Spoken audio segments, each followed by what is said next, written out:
Hey, how's it going? It's 10:49 a.m. Eastern Standard Time, October the 1st, 2022.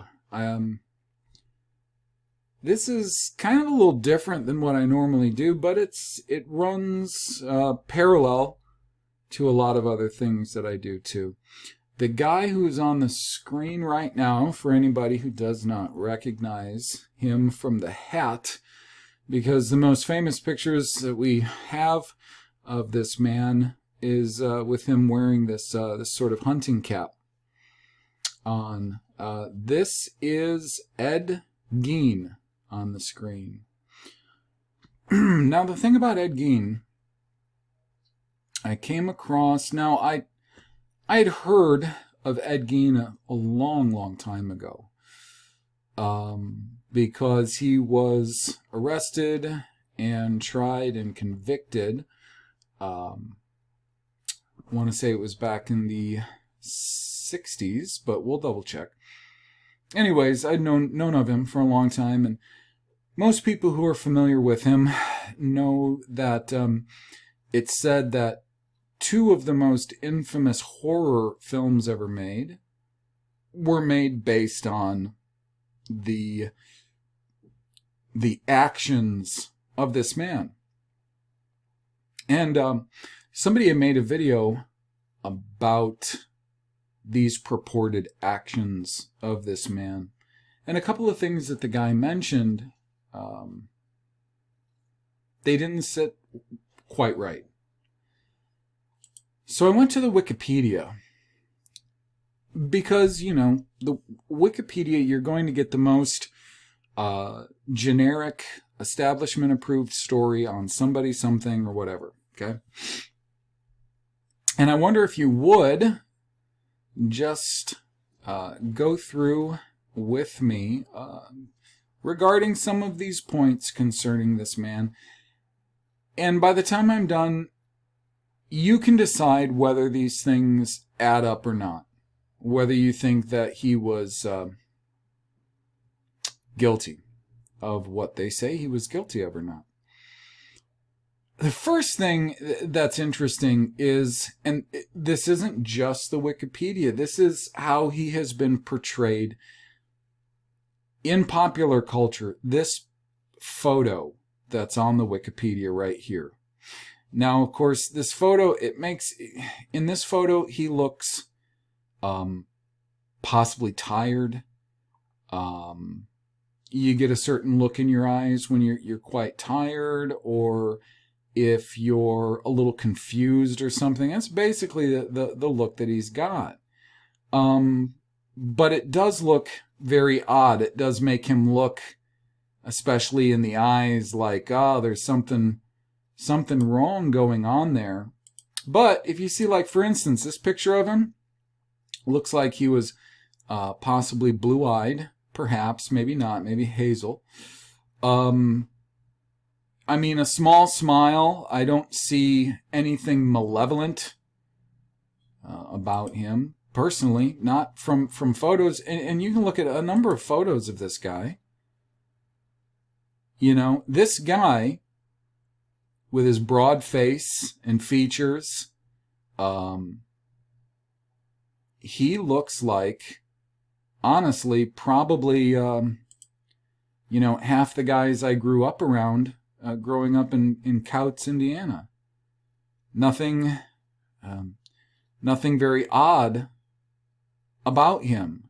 Nothing that would strike me as looking at the guy thinking he was creepy or anything else. A lot of these photos seem like they were taken after he was taken into custody, because he wasn't in prison. He was actually taken into custody and kept in a mental institution. That's going to be kind of part of our story here. Now, somebody's colorized one of the pictures of him, and it does look like he has blue eyes. Anyways, this is great. Somebody superimposed apparently one of the masks that they claim he made, along with some bones that they claim were found in his house. So let's go to the wiki real quick, okay? The Wiki's not long, and I mostly want to focus on a few points that are interesting. That's all I can say.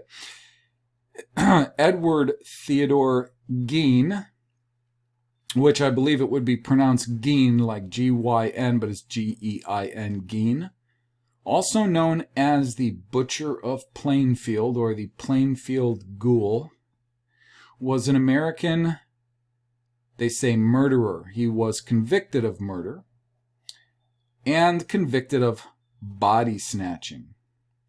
Gean's crimes, committed around his hometown of Plainfield, Wisconsin, gathered widespread notoriety in 1957 after authorities discovered he had exhumed corpses from local graveyards and fashioned trophies and keepsakes from their bones and skin. Gean also confessed to killing 2 women, tavern owner Mary Hogan in 1954 and hardware store owner Bernice Warden in 1957. Gean was initially found unfit to stand trial and confined to a mental health facility. By 1968, he was judged competent to stand trial. He was found guilty of the murder of Warden, but he was found legally insane and was remanded to a psychiatric institution. This is all strange. He died at Mendota Mental Health Institute, it's in Madison, Wisconsin, from respiratory failure on July 26, 1984, aged 77. He is buried next to his family in the Plainfield Cemetery in a now unmarked grave. Initially, if you consider the fact that they claim that the movie Psycho was based on him because they say he had some unhealthy relationship with his mother, obsessed over his mother. They say that he was digging up freshly buried corpses of women and skinning them to make skin suits so that he could role play being his mother. These are claims that were made.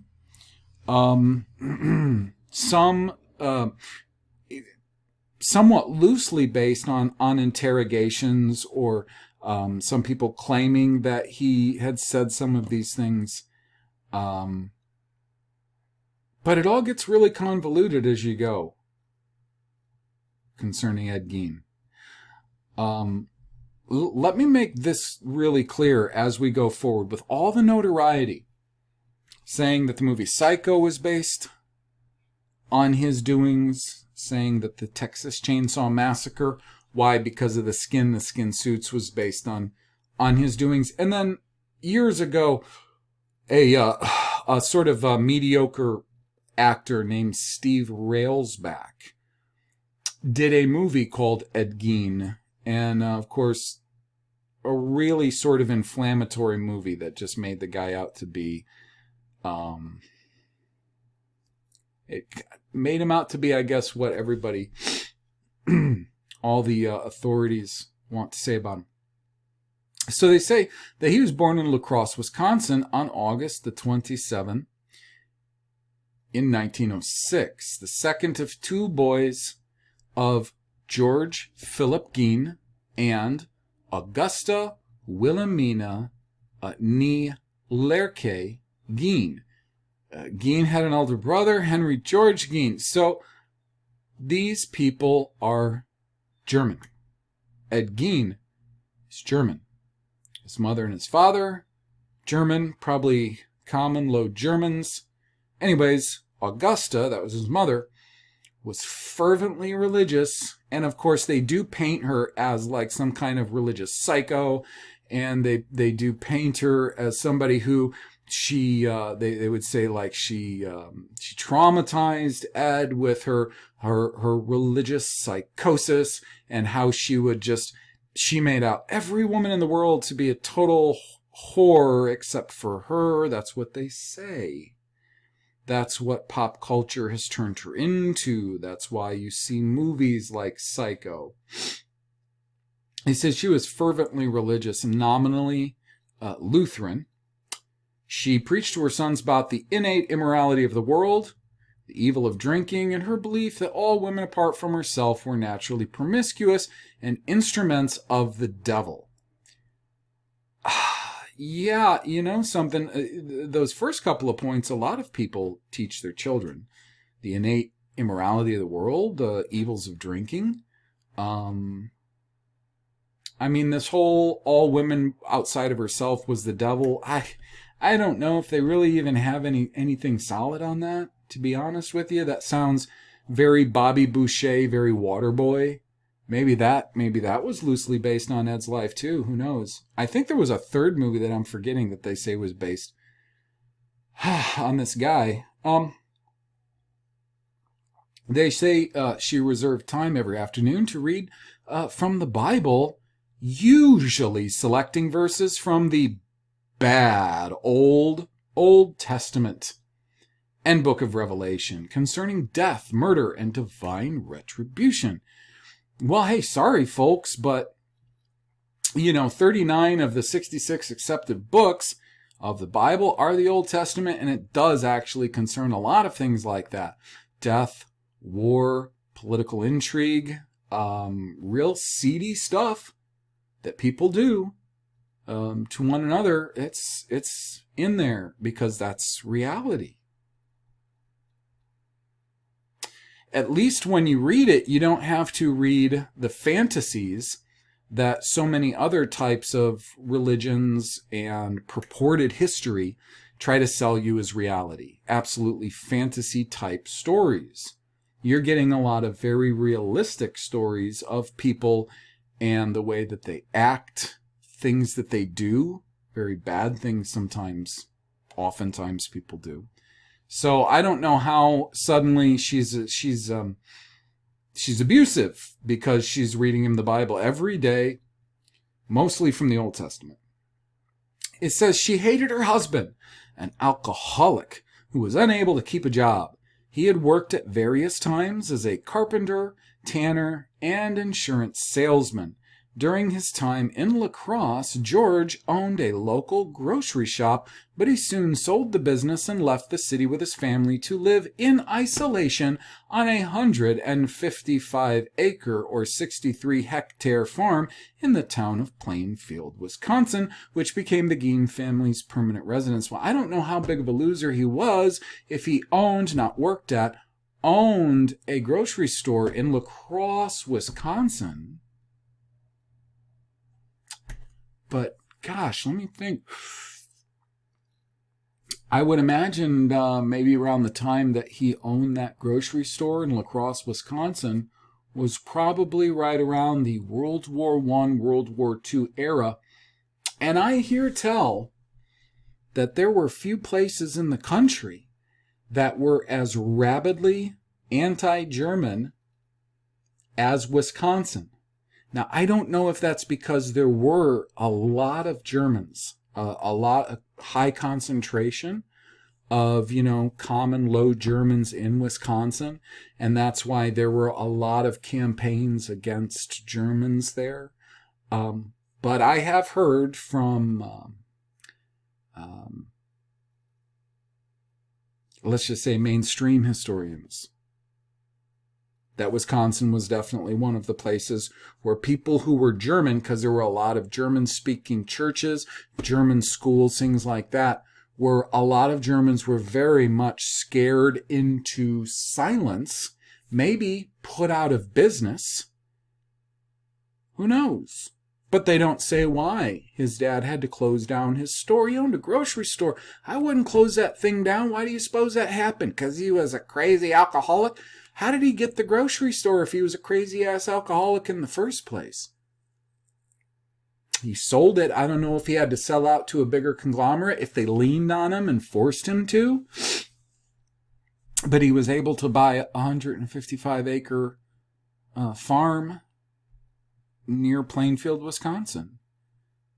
155-acre farm, and they're saying he's working as all these other things. Well, I got to imagine if he bought 155 acres, he's got animals on that or crops on there that the boys were probably working as they could. But even farmers who work real hard, a lot of times they have a hard time. They still can have a hard time making ends meet. Hard-working farmers. Because, for one thing, this regime is not the friend to the farmer. They're not the friend to the independent farmer. So we don't know a lot of these factors going on in the lives of young Ed and his brother. I think his brother's name was Henry. I'm sorry, I'll find that out in a minute. There's so much left out here. But, obviously we know his mother was a psycho. Father was an alcoholic. This sounds exactly like many so-called serial killers. Their father and mother's profile. This fits almost exactly with the profile of John Wayne Gacy.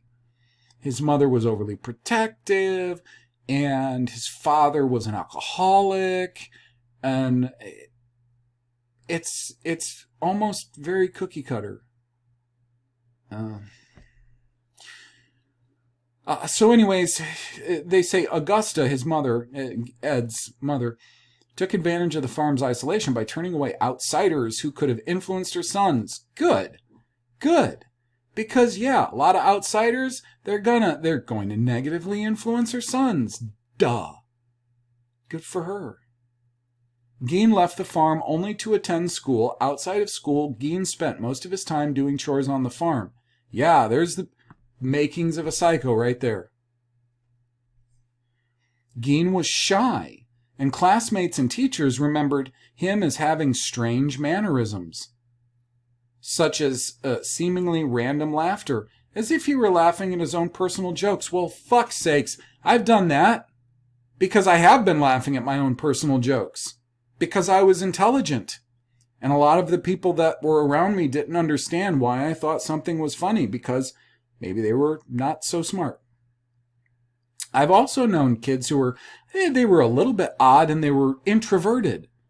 There's nothing criminal, there's nothing psychotic about being introverted either. Just so everybody's aware of that. To make matters worse, Augusta punished him whenever he tried to make friends. I don't know if that's true or not. I mean, I'm definitely, I'm pretty particular about who Elisha plays with, my son. Despite his poor social development, Gein did fairly well in school, particularly in reading. He's literate. This man is literate. Bad sign. And I say on April 1st, 1940, Ed Gein's father, George, died of heart failure caused by his alcoholism at age 66. So Ed dies at 77, and his father, George, dies at 66. I'll tell you something.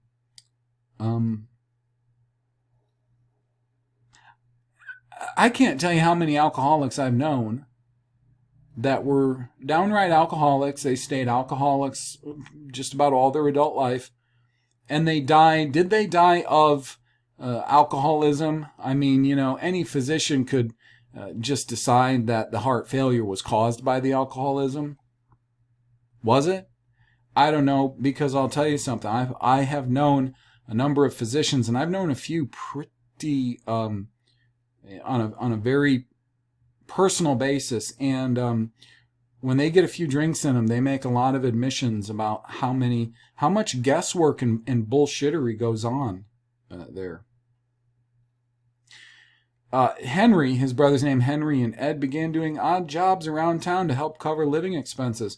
The brothers were generally considered reliable and honest by residents of the community. That's important. Here's why. It's important because this idea that the movies give us, that there can be people who strike us as very effed up and unhinged, and there's not the person that you want to be involved with or whatever, and they want to try to tell us, well, they're just misunderstood. And then they want to try to convince us, but the person who's kind and soft-spoken, those are the ones you want to watch out for. Those are probably the psychos just waiting to come out, and it's this complete inversion, because I'm going to tell you over and over and over and over again, I have found that the people that I pretty much know right off the bat, they're not right. I know that pretty much right off the bat, and I always find that out to be true. That's usually what happens, not the ones they say, yeah, they were so nice, they were quiet, they were a little odd, but they're quiet, they're very literate, they worked, and they were honest, hardworking. Yeah, that's not the person who turns out to be the, who's digging women up, and fucking telephone poles and stuff, whatever. It just doesn't happen. That's a Hollywoodism. Typically. That's exactly what I found to be true. Now, I am going to point out some of these sources as we go that they're citing, that they're getting this information from, because that's important. The next sentence says he had also frequently babysat for neighbors. So neighbors saw him as being even-mannered enough or decent enough to babysit for them. And we're talking about a small farming community. I mean, this tells me that plenty of people thought well enough of him to at least, have him babysitting. He enjoyed babysitting, seeming to relate more easily to children than adults. Well, okay. Plenty of people like kids. Women like kids, men like kids. I like being around kids. I guess it depends on the kids. Like if they're, not very well behaved and have bad manners. And sometimes they don't, I guess. They say now his brother, they say Henry began dating a divorced mother of two and planned to move in with her. He worried about his brother's attachment to their mother and often spoke ill of her around Ed, who responded with shock and hurt. Sounds pretty normal to me, but the source for this information here, Alex Flaster, producer, 2004, of biography Ed Gein, Los Angeles, California, from the A&E television networks. For anybody who doesn't remember, A&E used to produce this highly polished show called Biography, and it was that whole show. Every single one of those shows was a propaganda fiasco, either for the better or the worse. Now they say on May 16th, 1944, Henry and Ed were burning away marsh vegetation on the property. The fire got out of control, drawing the attention of the local fire department. By the end of the day, the fire had been extinguished and the firefighters gone. Ed reported his brother missing. With lanterns and flashlights, a search party searched for Henry, whose dead body was found lying face down. This is from Wisconsin Rapids Daily Tribune.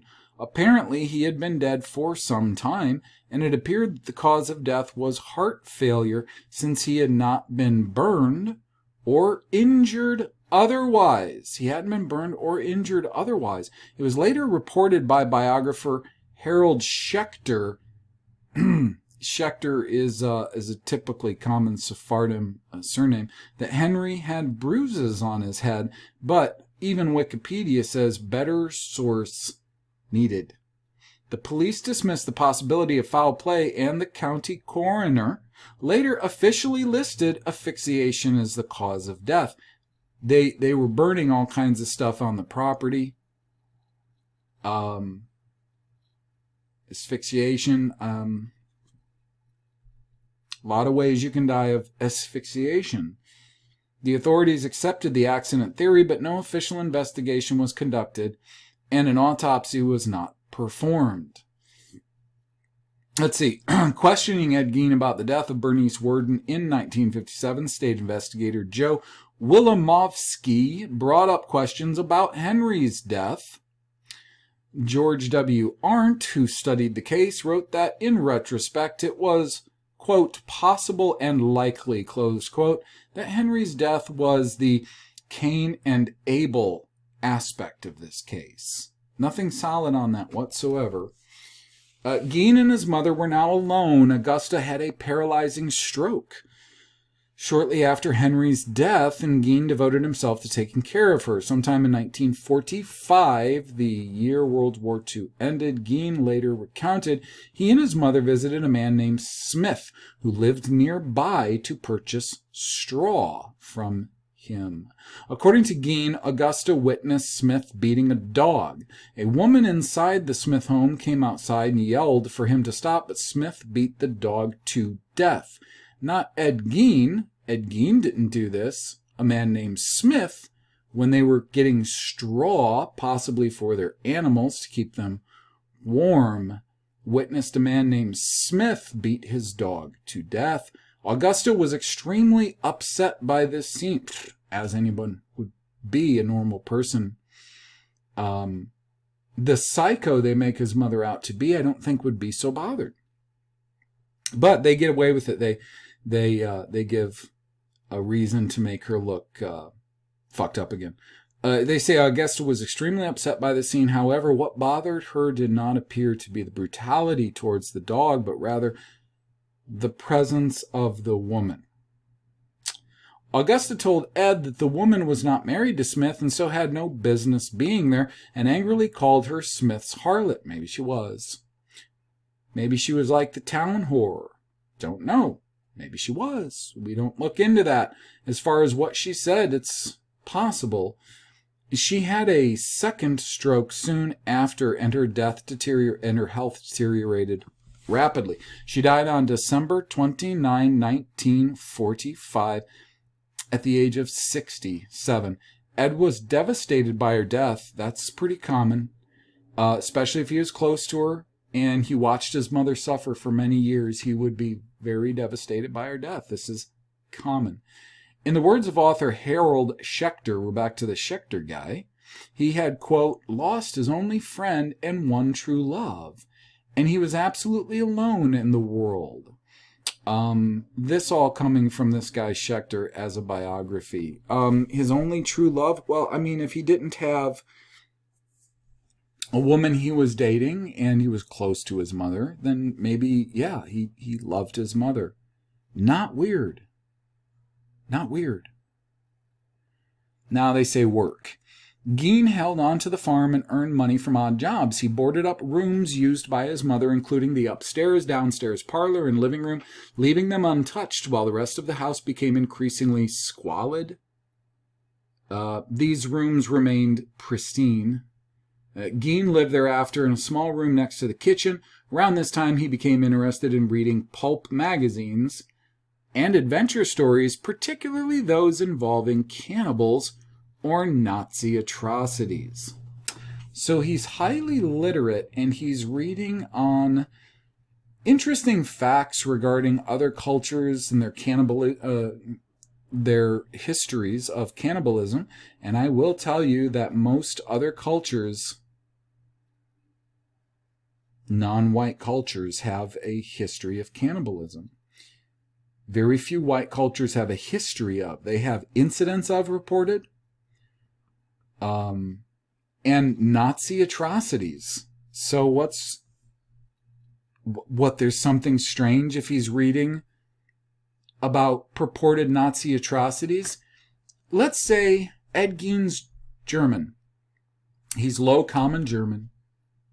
And let's say his family has experienced a lot of prejudice in Wisconsin over them being German. They never mentioned whether his father or his mother spoke German or anything like that. Maybe they did. If they were Lutheran, the Lutheran church they went to possibly held services in German. A lot of that was stopped in World War II because anti-German sentiment got so bad that a lot of churches just stopped having their services in German. While a number of other churches that had their services in certain languages, Greek, Swedish, and now up to today, Hispanic, they still do that. But the Germans, they stopped doing that because they were so oftentimes harassed and maybe worse over this. We'll see. Gean was a handyman and received a farm subsidy from the federal government starting in 1951. Not sure why or what that is. And concerning the fact that he boarded up a lot of his house and he lived in only a few rooms, he was alone. And he was a bachelor. And I'm going to tell you something. A lot of times bachelors, they don't look at the same sort of standards that women do as far as what they want with their home. I mean, when I lived as a bachelor, my place was generally neat, but this isn't every bachelor, and I don't think there's anything that should be looked at like, oh yeah, the few rooms that he lived in were squalid. Maybe they were just a bachelor's place, you know? And we don't know what's going on. He's sitting on 155 acres. We don't know what's going on politically in this town. We're really given no kind of background about that. What his farmland was sitting on, if it was valuable to somebody. We just don't know. So many factors here, okay? Anyways, he occasionally worked for the local municipal road crew and crop threshing crews in the area. Sometime between 1946 and 56, he also sold an 80-acre or 32-hectare parcel of land that his brother Henry had owned. Again, this kind of strikes me as a little strange that he's selling this real big chunk of land that his brother Henry had owned. The reason I say that is because somebody who owns a lot of land, and he had 155 acres, I don't know if that 80 acres was part of that or was in addition to, because you can lease that. If you need to, you can lease that to people, like you could lease that to cattlemen or sheepmen if they have a lot of animals that they want to graze. You can lease that out. You can lease it to people who want to keep and graze their horses for a certain amount of time. Like if you have that much land, there's a lot of ways for you to make money on that land. So I'm looking at this thinking like, that's just, that's kind of interesting. I wonder what there was to this land, why he's having to work outside of the home so much to keep this up, and what economic factors were contributing to why he might have had to have done that. Just be interesting to know. Maybe it would help us to properly color our point of view concerning this man, Ed Gein. Crimes. On the morning of November 16, 1957, Plainfield hardware store owner Bernice Warden disappeared. A Plainfield resident reported that the hardware store's truck had been driven out from the rear of the building around 9:30 a.m. The hardware store saw few customers the entire day. Some area residents believe this was because of deer hunting season. Bernice Warden's son,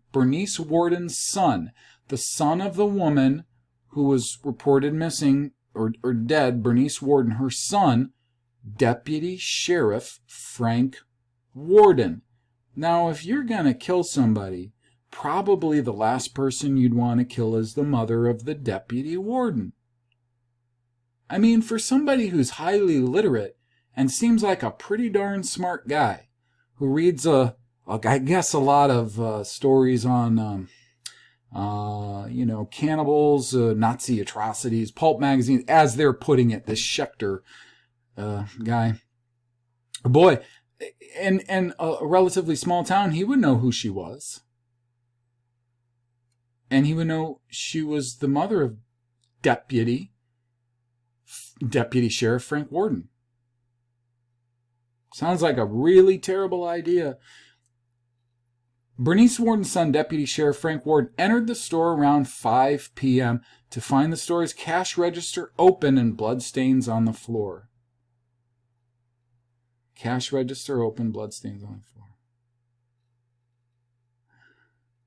Now, this is where things get interesting. Now, Frank Warden told investigators that on the evening before his mother's disappearance, Gean had been in the store and that he was to have returned the next morning for a gallon of antifreeze. A sales slip for a gallon of antifreeze was the last receipt written by Warden on the morning she disappeared. On the evening of the same day, Gean was arrested at a West Plainfield grocery store, and the Washoe County Sheriff's Department searched the Gean farm. Well, okay, there's some weird things here already. A Washoe County Sheriff's deputy discovered Warden's decapitated body in a shed on Gean's property, hung upside down by her legs with a crossbar at her ankles and ropes at her wrists. The torso was dressed out like a deer. Two citations here. John E. Douglas from Olshaker Mark Obsession. The FBI's legendary profiler probes the psyches of killers, rapists, and stalkers. So, I mean, who's saying that isn't a pulp publication? And then Michael Stone, The New Evil, Understanding the Emergence of Modern Violent Crime. So I guess this is both described by these guys. Of course, these people rely on selling books and sensationalism. Just a thought. She had been shot with a .22 caliber rifle, and the mutilations were made after her death. Better source needed.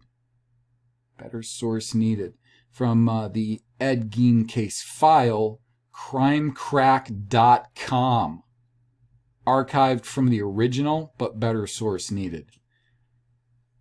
Okay, so they say searching the house, the authorities found, and there is a citation on each one. This is based on what they say the authorities found. Whole human bones and fragments, a wastebasket made of human skin covering several chair seats, skulls in the bedposts, female skulls with topped off, okay, and all this skulls, skin suits, they say, okay, including the body of this woman. Interesting. They arrested Gean not at his home. They arrested him somewhere else. He was somewhere else. So I guess he figured, so this is what we're supposed to believe this guy is thinking, that he's going to shoot this woman who's the mother of the deputy sheriff, who, by the way, he said he was out of town deer hunting when she was shot by Gean. Gean, nobody ever says that Gean spent much time hunting. But this woman is hung up in this shed of his while he's gone. He's gone, not at his house, and he doesn't know what's going on at his house while he's gone. Anyways, they don't say he spent much time hunting. Nobody ever talks about him with firearms or anything else, that he seemed unhinged, nothing like that. They say they found this woman strung up like somebody might string up a deer for cleaning it or whatever, and then all these body parts. The son of this woman said he was going on a hunting trip. Now they say that, again, like revisiting this, they said that a Plainfield resident, which one, I don't know, reported the hardware store's truck had been driven out from the rear of the building around 9:30 a.m. So what does that mean? What are we supposed to think of that? Are we supposed to think it was her and she died later? Was she killed and somebody drove it out? We don't know. They don't even tell us about that. Obviously, he wasn't caught with the truck of the hardware store or anything like that. Right? And this is really odd, too. If Gean was obsessed, like they say, with hating women and wanting to make skin suits of women and all this insane, fucked up stuff, they're saying he would have shot her in her hardware store and robbed the cash register? Because that either looks like a crime of passion or necessity that isn't thought through at all, or to me, it looks like a setup crime. Blood on the floor, cash register opened and emptied, Oh, we saw Gean. Conveniently, her son, this deputy sheriff, was what, in the hardware store the night before when Gean was in there trying to get some antifreeze. I guess told he would have to come back in the morning to get it because it wasn't there. I guess it would be there in the morning. I'm not sure why he had to return in the morning to get it. So fortunately, this deputy sheriff was in the hardware store and affirmed something I guess Ed couldn't. I don't know if he ever admitted that he had to get antifreeze or was told to come back to get antifreeze. And so even though Ed Gein is in the hardware store with her son, and she tells him, because this is how it would have to play out, she tells Gein to come back in the morning to get the antifreeze. Gein would know that her son, the deputy sheriff, is there. He knows that he's going to be in there the next morning, but he decides to kill her, raid the cash register, and take her body because nobody's going to figure that out. Takes her to his house, hangs her up in a shed like that, and then goes to the grocery store.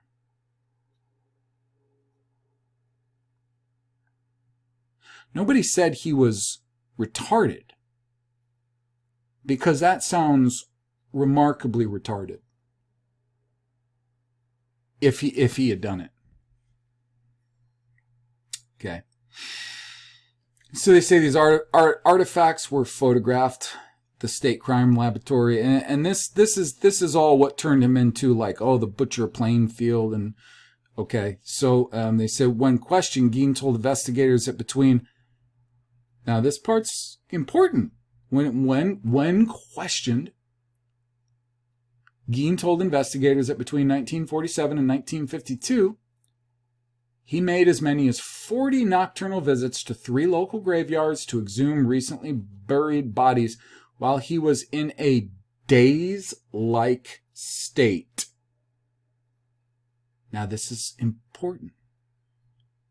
On about 30 of those visits, he said he came out of the daze while in the cemetery and left the grave in good order, and then returned home empty-handed. Because he was in a daze-like state, wandered to the cemetery, and didn't quite go through with digging up the women, just went home. Okay. On the other occasions, he dug up the graves of recently buried middle-aged women he thought resembled his mother, and took the bodies home where he tanned their skins to make his paraphernalia. Really? Well, now, they said his father had worked odd jobs as a tanner, but if the guy was a no-good alcoholic and all that stuff, he probably didn't teach his sons much, right? So I don't know how much Gean knew intimately about tanning, things like tanning, working with leather, taxidermy and stuff, but I would think that if you were aspiring to remove the skin from women and make these suits out of them, you better be pretty damn good at those things. But I don't see anything in his history that would tell me that he was any good at those things at all. And he said Gean admitted to stealing from 9 graves from local cemeteries and led investigators to their locations. Alan Wilimovsky of the State Crime Laboratory participated in opening 3 test graves identified by Gean. The caskets were inside wooden boxes. The top boards ran crossways, not lengthwise. The tops of the boxes were about 2 feet, 61 centimeters below the surface in sandy soil. Gean had robbed the graves soon after the funerals while the graves were not completed. The test graves were exhumed because authorities were uncertain as to whether the slight Gean, because he wasn't a big guy. Wasn't a big guy. The test graves, they were exhumed because the authorities were uncertain as to whether this slight guy, Gean, was capable of single-handedly digging up a grave during a single evening. They were found as Gean described. 2 of the exhumed graves were found empty. One had a crowbar in place of the body. 1 casket was empty. 1 casket Gean had failed to open when he lost his pry bar. Most of the body was gone from the 3rd grave, yet Gean had returned rings and some body parts. Thus, Gean's confession was largely corroborated. So, really, So, he's saying he dug these women up. He took the bodies, nobody noticed, in a night. And I'm assuming because it was fresh, like nobody noticed that the grave had been disturbed. And then he came back another night, sometime later on after the grass had started growing, dug it back up, and put some of these things back. Rings and stuff, and that's how they corroborated it, because they said that he confessed. Remember, they're saying he confessed. He said he did all this stuff. Soon after his mother's death, Gean began to create a woman's suit so that he could become his mother, to literally crawl into her skin. They're not saying he confesses. This is them claiming that this is what he did. This is from Kathleen Ramsland, a true necrophile. Crime Library archive from the originals. This is somebody claiming that this is what he did. Gean denied having sex with the bodies he exhumed, explaining they smelled too bad. From Rachel Bell. Seriously Weird, True TV. Yeah, that sounds like a good source. During state crime laboratory interrogation, Gean also admitted to the shooting death of Mary Hogan, a tavern owner missed since 1954, whose head was found in his house, but he later denied memory of details of her death. I don't know how they knew it was her head, if they had dental records or something where they could actually... I didn't know that was a thing back in the 50s where they could positively identify by dental records. If her head had been years old, they would never have identified it unless they had dental records. That's weird. But he confessed, though. You have to understand. Ed Gein confessed. A 16-year-old youth whose parents were friends of Gean and who attended ball games and movies with him reported that Gean kept shrunken heads in his house, which Gean had described as relics from the Philippines, sent by a cousin who had served on the islands during World War II. It's believable. Yeah, I'm telling you, it's believable. Upon investigation by the police, these were determined to be human facial skins carefully peeled from corpses and used by Gean as masks. Then why would the kid think they were shrunken heads? I mean, that's just a kind of an odd little contradiction there. See, somebody could have small, like, decorated shrunken heads. Now, whether they're real heads, I don't think so. I think they're literally decorations that a lot of non-white tribes make and will sell as souvenirs and things like that. Kind of macabre souvenir, but there is a souvenir market where people will buy that. I don't think they're real heads, no. But he could have easily been sent those because there'd be nothing like incriminating about them or anything else if he had a relative that sent him these things like, yeah, these, they're really cool, or he got them from them. And then they're trying to say that these faces that he had made from people's skin were the shrunken heads. The kid made a mistake. He mistaked these face masks for shrunken heads. Just doesn't sound quite right, Gean was also considered a suspect in several other unsolved cases in Wisconsin. Well, that's convenient, including the 1953 disappearance of Evelyn Hartley, a lacrosse babysitter. Because, yeah, why not? I'd like to look into who Evelyn Hartley was babysitting for and what her other relations were. During questioning, Washoe County Sheriff Art Schlee reportedly assaulted Gean by banging his head and face into a brick wall. One more time. During questioning, Washoe County Sheriff's Art Schlee reportedly assaulted Gean by banging his head and face into a brick wall. Would you call that possibly slight Gean? Remember, Gean was not a big guy. They just described him. He's a slight guy. He's reserved. He's introverted. He's highly literate. Bit of a loner.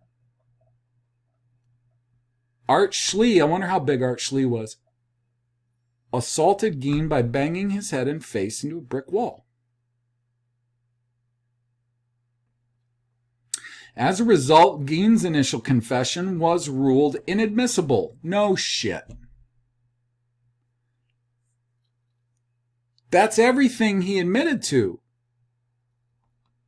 We can see, because the guy was probably too stupid, I guess, to, beat him through like a phone book or with, like apples or oranges in a bag or something. He just bashed his head into the wall. And I would imagine somebody noticed it who was, not the kind that was going to keep quiet, and this was found out, and the judge had to rule it as inadmissible, or else that would reflect poorly on him. So Schlee died of heart failure at age 43. The guy who was bashing his head against a wall, at age, listen, he died of heart failure at age 43 in 1968. So again, this was years. Now, 1968 was when they made him stand trial. This is getting really weird. Are we talking about the initial questioning? You're telling me that this Art Schlee was 32 at initial questioning? Because it's 1957 that they arrested him for that murder of this woman, Warden. Okay? And they're saying that this Schlee died of heart failure at age 43 in 1968, 11 years later? He was the sheriff at 32? And he's manhandling and bashing a little guy, older guy, much older. Many who knew Schlee said he was traumatized by the horror of Gean's crimes, and this, along with the fear of having to testify, especially about assaulting Gean, caused his death. So no, this must have been it's 11 years after the fact, 10, 11 years after the fact, when they made him actually stand trial. Do you remember what they were saying? That first he was deemed like he couldn't, and then 10 or 11 years later, they deemed that he could. That would have been when this guy was beating these confessions out of him. This is all getting very freaking weird. And why aren't they telling us that this is the 10 years later or 11 years later? So here's what's strange.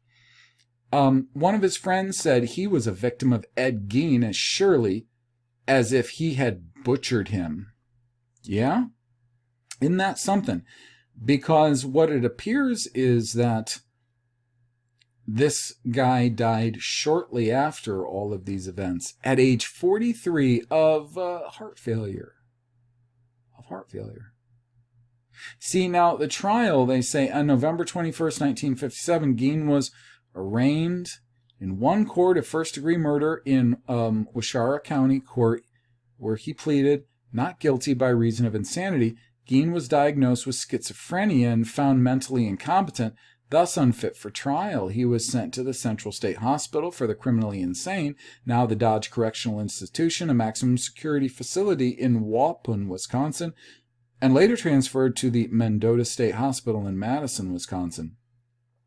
In 1968, doctors determined Gean was mentally able to confer with counsel and participate in his defense. The trial began on November 7, 1968. See, this is when Schlee dies, is 1968, before Gean's trial. That's when this would have had to have happened, I would think. Okay, sorry, I had to double check that. So this Art Schlee, he was the sheriff of this Washara County when Gean was initially arrested in 1957. He would have been 32 years old, or 33. That's a young sheriff. That's a young county sheriff, just saying. Now what they say is, when they decided Gean was competent to stand trial 10 years or so later. Unfortunately, Schlee died at 43 years old of heart failure. And of course, everybody's blaming Gean. They're like, Gean must have taken another victim. He was so traumatized by Gean. And he was traumatized at having to testify in this trial finally that it must have just broke his heart or it killed him. Yeah. Doesn't make sense to me in the real world. So, now after all of this stuff, let's see. Gean had told him, Schlee, right? Because it said, let's see. 68, doctors determined Gean mentally able to confer with counsel, participated in his defense. The trial began November 7, 1968, and lasted a week. It lasted a week. Really, a week. That's remarkably short for this sort of a murder trial. A psychiatrist testified that Gean had told him he did not know whether the killing of Bernice Warden was intentional or accidental. Gean had told him that while he examined a gun in Warden's store, the gun went off, killing Warden. Gean testified that after trying to load a bullet into the rifle, it discharged. He said he had not aimed the rifle at Warden and did not remember anything else that happened that morning. This is strange. This is really strange. At the request of defense, Gean's trial was held without a jury. With Judge Robert H. Gulmar presiding, Gean was found guilty by Gulmar on November 14th. A second trial dealt with Gean's sanity. After testimony by doctors for the prosecution and defense, Gulmar ruled Gean not guilty by reason of insanity and ordered him committed to Central State Hospital for the criminally insane. Gean spent the rest of his life in a mental hospital. Judge Gulmar wrote, due to prohibitive costs, Gean was tried for only one murder, that of Miss Warden. He also admitted to killing Mary Hogan. I wonder when, and was his face being smashed into a brick wall when he admitted to that? To me, Gean sounds like a little guy, not a mean-spirited one, and probably easily coerced, bullied by others. That's what he sounds like. I mean, all other factors aside, I'm telling you what he sounds like. Fate of Gean's property. Gean's house and 195 acres. So they actually gained acres from the time they moved there, which is really weird. If his father was a drunk degenerate and so on and so forth. They gained acres. 79 hectares. Property was appraised at $4,700, equivalent to $44,000 in 2021. Yeah? Yeah? Who appraised that? Yeah? Yeah, I don't know. Yeah, I don't know. His possessions were scheduled to be auctioned on March 30th, 1958, amidst rumors that the house... Now, this is interesting, and the land that it stood on might become a tourist attraction. So his possessions were scheduled to be auctioned on March 30, 1958. 1958, so he'd just been arrested and all that. Like, he hadn't gone to trial. That was 68, right? There's all kinds of stuff going on in the meantime. Early on the morning of March 20th, it was going to be auctioned March 30th, 1958. Early on the morning of March 20th, the house was destroyed by fire. What? Fire? A deputy fire marshal reported that a garbage fire had been set 75 feet, 23 meters from the house by a cleaning crew who were given the task of disposing of refuse. That hot coals were recovered from the spot of the bonfire, but the fire did not spread along the ground from that location to the house. Arson was suspected, but the cause of fire was never officially determined. That's crazy. They could officially determine that Ed Gein did all this kinds of Crazy stuff based on a confession beaten out of him by this young 32, 33-year-old local sheriff. But the arson caused fire never officially determined, even though he had these cleaning guys there, all kinds of people at the house. Nobody saw nothing. I didn't see nothing. It is possible the fire was not considered a matter of urgency by Fire Chief Frank Warden. Frank Warden, son of Bernice Warden, Gean's last victim. Wait a minute. Fire Chief Frank Warden, son of Bernice Warden, Gean's last victim. Hold on a second. It says here, Bernice Warden's son, Deputy Sheriff Frank Warden.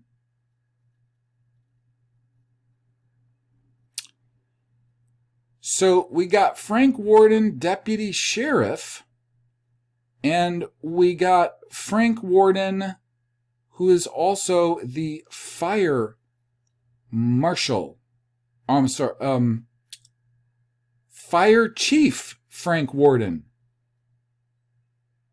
So this Frank Warden, not only is he a pivotal witness in pinning Ed Gein to this Bernice Warden, which is the only murder they ever pinned on him, folks, in a super fast trial 10 or 11 years after the fact, after he had already been languishing in a mental institution. The one key witness was the guy who was not only a deputy sheriff, but the fire chief of the town, who also said he can't imagine figure out the case or solve the case of who burnt down Gean's house before this auction, or maybe a lot of people would start kind of, poking around and stuff. All of a sudden, the house burns down. Oops.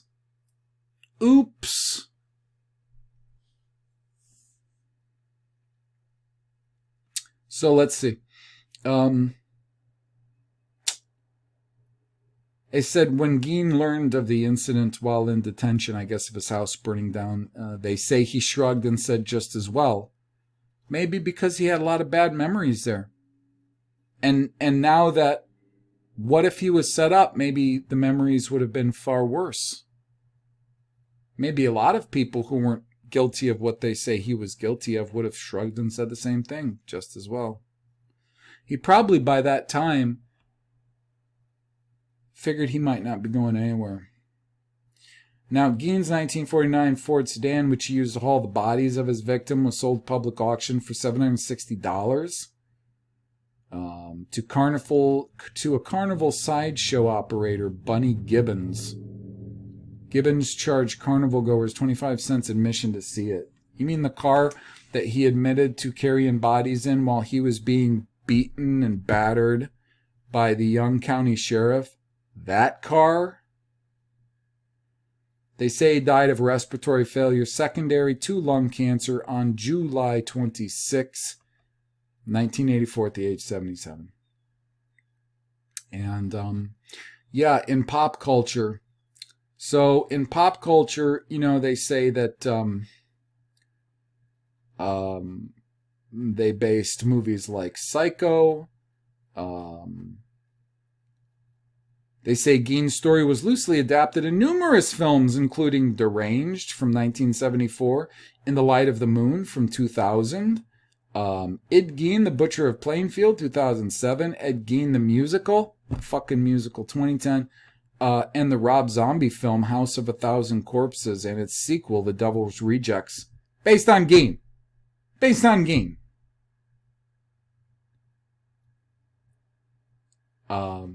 Gean served as the inspiration for a myriad of fictional serial killers, most notably Norman Bates, Psycho, Leatherface, Buffalo Bill from The Silence of the Lambs, the character Dr. Oliver Threads in the TV series American Horror Story. Anyways. Listen.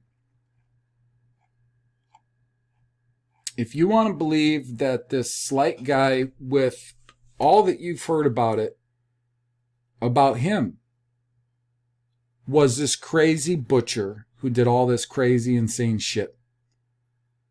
And now hearing some of the particulars about his case, hey, who was the guy that was kind of like the chief witness against him? Oh, it was the son of the woman they say he killed. The only murder that was ever pinned on him. Her son was deputy sheriff and fire chief. And his house mysteriously burns down. So we can't get much information out of that. We can't see if things were planted maybe or something else. Ed wasn't known to be an avid hunter. It's interesting they dress him in the hunter's cap. He's already incarcerated in an institution when they dress him in this hunter's cap all the time, by the way. That's interesting. I mean, is somebody trying to make him look a certain way that he wasn't?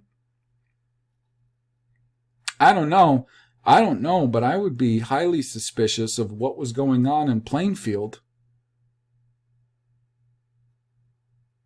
concerning this deputy sheriff, the fire chief, same guy, his testimony, this Schlee, and how he got his confession out of Gean. I would be very concerned about all of this because it seems like something that even when I realized that he had only even been convicted of one murder, I was gobsmacked because of all the, all of everything that's been built up into. And I guess there's a lot of questions concerning why. Was there anything really valuable about his land? Did this Warden woman, did her son inherit her business, her possessions, her land? Was there a lot for him to gain by testifying against Gean? Are you telling me that if there was a conspiracy, that the deputy sheriff might not be in on some kind of conspiracy with the sheriff, the young sheriff, this Schlee guy?